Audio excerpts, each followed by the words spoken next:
Welcome back to the Chad Hasty Show, News Talk KFYO. Thank you for tuning in today. Tomorrow is Election Day, and coming up here in just a little bit, we'll visit with Scott Braddock of Quorum Report. He'll talk to us about everything going on in the state. We've got Steve Cortez, senior advisor for the Trump campaign, joining us at 10:35, and then lots of election coverage tomorrow. And joining us in studio today, the final candidate interview here on the Chad Hasty Show, Lubbock Mayor Dan Pope. Welcome back, and thanks for joining us. Great to be here, Chad. Good morning. We'll start off with coronavirus, because this is something that if you win re-election, Lubbock's going to be dealing with this for a while. It seems like the governor's executive order that's out there, and this is something that you've got that not only you but mayors and county judges, everyone is kind of battling what they can do versus what the executive orders are. We've got the rollback that's in place on Sunday. We had public gatherings that are a part of this executive order handed down from the governor that went down to 10 people. I guess, for what maybe a lot of people would ask you, what do you have control over? What does the mayor have control over when it comes to coronavirus in Lubbock and things that you can do versus what the governor can do? Yeah, so I believe that we've taken the final step we can take. The governor will allow us to roll it back for the public gatherings from 50 down to 10. And I believe, Chad, that we've got to safely go about our lives. That's where I've been since April, since we learned quite a bit about COVID, and we continue to learn. But I think we can. I think we can do this. I do think that face coverings matter.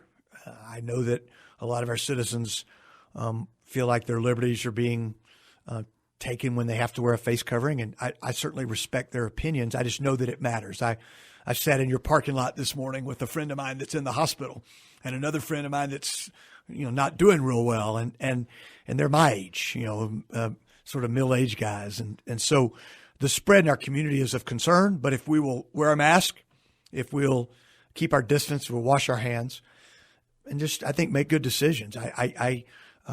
Maybe it's we want people to buy local and eat local, but maybe it's takeout, or maybe it's delivery, or maybe it's curbside.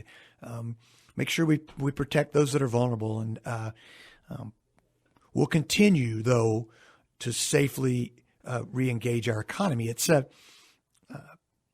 It's too important for families, for moms and dads to work. They've got to work. We can't close things down. And I think you've probably watched the El Paso situation very, very closely. I mean, Mayor Margo and I look at this pretty similarly. He's had a lot more spread. They've got different dynamics because of Juarez. But the county judge tried to come in and do some things, which I don't believe he has the ability to do. I think it sounds like the Attorney General agrees with that. I haven't followed it probably as closely as you have, but we are not closing down. Right. Okay. So let me ask you this. If the governor were to come back, because we never know if this is going to happen or when this is going to happen, and say, okay, mayors, county judges, I'm giving all the power back to you guys. If you want to close down your cities, you can close down your cities. If you want to, whatever restrictions you want to do, it's all on you guys, which I can make the argument. I think it should have been up to the localities to make that decision in the first place. Can you tell the voters out there right now, going into the next year and going forward, would you shut down Lubbock again? No. And shutdowns don't work. We've seen it in Europe. I was reading this morning about England and Great Britain in general, both England and Ireland, and what's going on there. You've seen what's going on in Italy. So shutdowns don't work. I was the one who sort of tongue in cheek said the governor took the keys away from us somewhere during this. We got to start the race, and he took them away, and which is his prerogative, frankly, to do that. But the answer is no. We're not going to close things down. We know what slows the spread. We've got to put those things in place. Yeah. Visiting with Lubbock Mayor Dan Pope. But before we take our next break, This race really has come down to, because both of you, and we talked about this in the debate, both you and your opponent talk about conservatism, and you two are conservatives. I'm sure you've heard feedback on this show, on this station, from listeners out there who they say you're not a conservative. They're not sure if your opponent is a conservative. They say you're not a conservative. How do you bridge that gap? And then also, you were recorded, I think it was last week or 2 weeks ago maybe, saying that you did not agree with some of the Republican platform or Republican Party platform, that it went too far for you. What do you disagree with? And again, how do you build that bridge, do you think? Well, let's talk about me. There's no reason to spend time on my opponent. I believe I am a conservative. I believe my conservatism is sort of classic conservatism. It's less government. It's the idea that people's money is better in their pocket than in the government's pocket. I also believe that government closest to citizens works better, and that's why I think city governments work well. They're much more efficient. As an example, we have to balance our budget. We don't run deficits. We can't run and hide or recess around elections. We have a meeting tonight. Our city charter says we meet 24 times a year, twice a month, and we do that. As it pertains to the Republican platform, I don't want to get into specifics on that. There's some things out there that I think are just way out to the right that I don't agree with. But I think a lot of when you look, whether it be the Republican or the Democratic platform, you know how those are, how that sausage is made, so to speak. But I'll go back and run on our conservative record. We'll pay down $108 million in debt this year at City Hall for the city of Lubbock. And the only reason we're able to do that is because we're not swiping the credit card. We're paying cash, and we're making investments. A lot of those investments are in cash, and when we have to do a long-term project, we're very careful about when we do make an investment that would require debt. All right, let's do this. Let's take the break. When we come back, we'll continue our conversation with Lubbock Mayor Dan Pope, candidate on the ballot here in the 2020 election. Tomorrow is Election Day. We'll be right back. Chad Hasty Show, News Talk, KFYO. We have Lubbock Mayor Dan Pope in studio talking about his campaign. Final pitch to the voters from him. Mayor, we'll talk, I guess, a little bit more about the budget and taxes and how all of that works. Taxes haven't gone down in Lubbock, and you have property taxes that continue to rise and everything else. When can we get taxes lowered? Is that ever a possibility? I think it is. We lowered the tax rate 1.61 cents this year. But people will be paying more in taxes. Well, but that's due to their appraisal. That Right. has nothing to do with the rate we set. Now, we think that 1.61 cents for the average home in Lubbock, they'll pay the same based upon the new appraisals. They'll pay the exact same thing they paid last year. That was the idea, to try to keep it flat. I think lowering taxes has a lot to do with growth. That's been, frankly, for us, has been our saving grace. We've continued to grow. That's allowed us to keep taxes very low. When you compare us to cities our size around the state, we've done, I think, a very good job with that. And I think that'll continue to be something that we focus on. How do you rebuild the economy in Lubbock? You see that unemployment's gone up, and it may come back down, during the seasonal, but you've seen unemployment go up. How can what can the city council, I guess, specifically do to help aid in rebuilding the economy? Well, we have to create an environment where it's easy to do business. I think it's most important. I think the parts of our economy that are hurting today are entertainment related, travel related. So hotels, things related to travel, certainly our restaurants and bars. Those are the places that are really hurting. All we can do to help them, I think is important. we saw unemployment go from 10.5 down to about 5.2. We saw it tick back up last month. We'll see what happens this month. There's things about last month's numbers that sort of made us scratch our heads a little bit.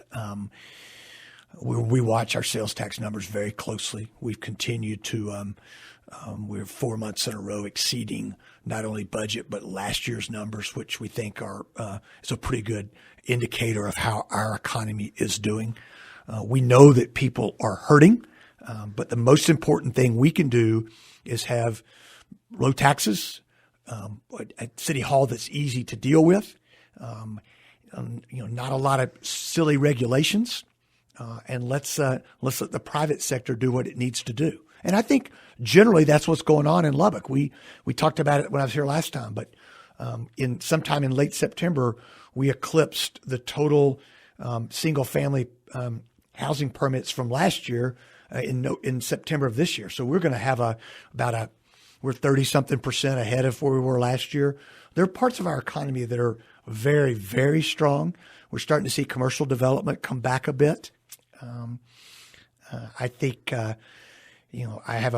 the only thing I'm doing non-campaign related tomorrow is talking to an economic development prospect who's here for their second visit. I mean, we're on the radar screen for people that want to live someplace that's safe, that's affordable, where you can get around, and where there's common sense kind of decision making being made. And whether that's not defunding police or supporting our neighborhoods, that's the type thing that I think makes Lubbock strong today and in the future. All right, let's take the break. When we come back, we'll have one more segment with Lubbock Mayor Dan Pope here on the Chad Hasty Show, News Talk KFYO.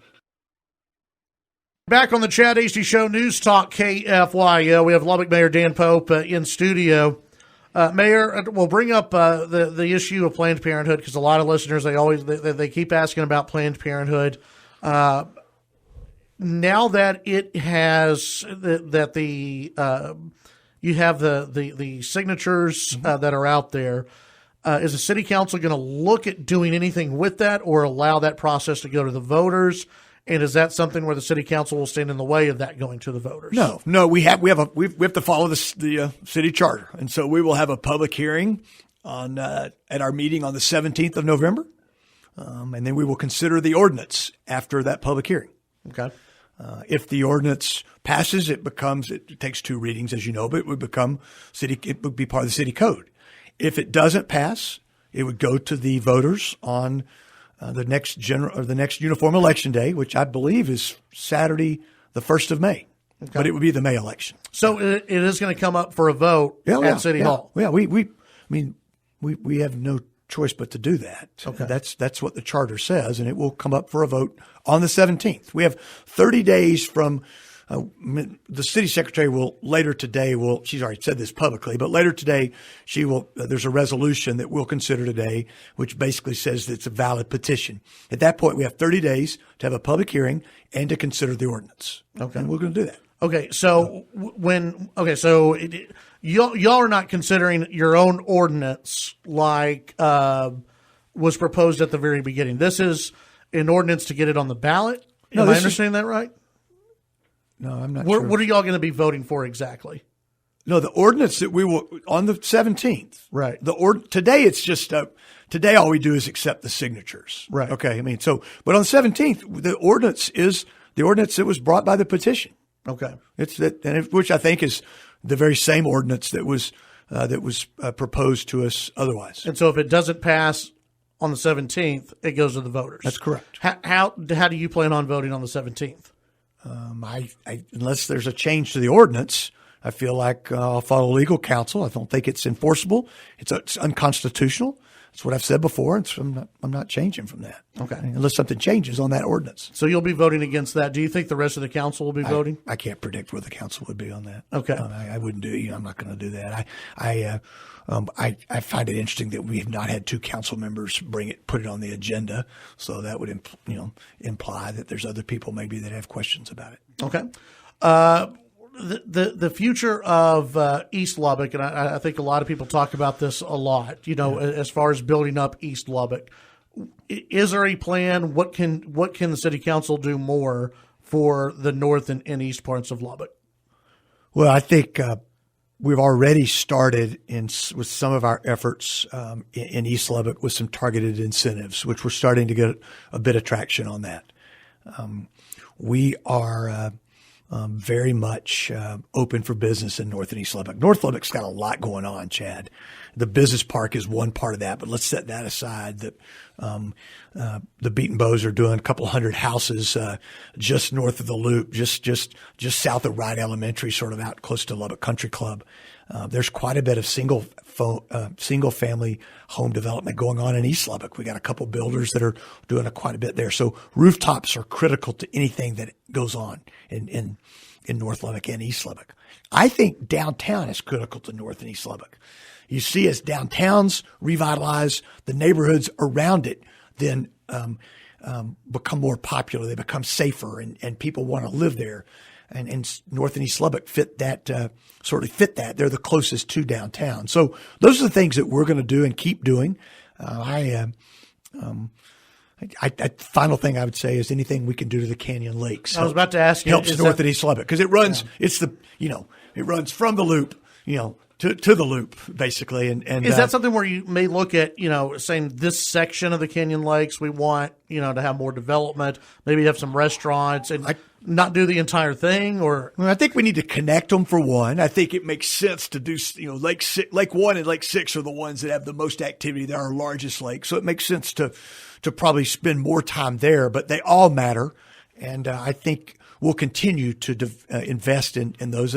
We hear that from people all over the community, how important that is. Yeah. Lubbock Mayor Dan Pope, appreciate your time today. Tomorrow is Election Day, and we'll talk to you afterwards. Thanks a lot. Good to be here. Go vote. All right. Thank you.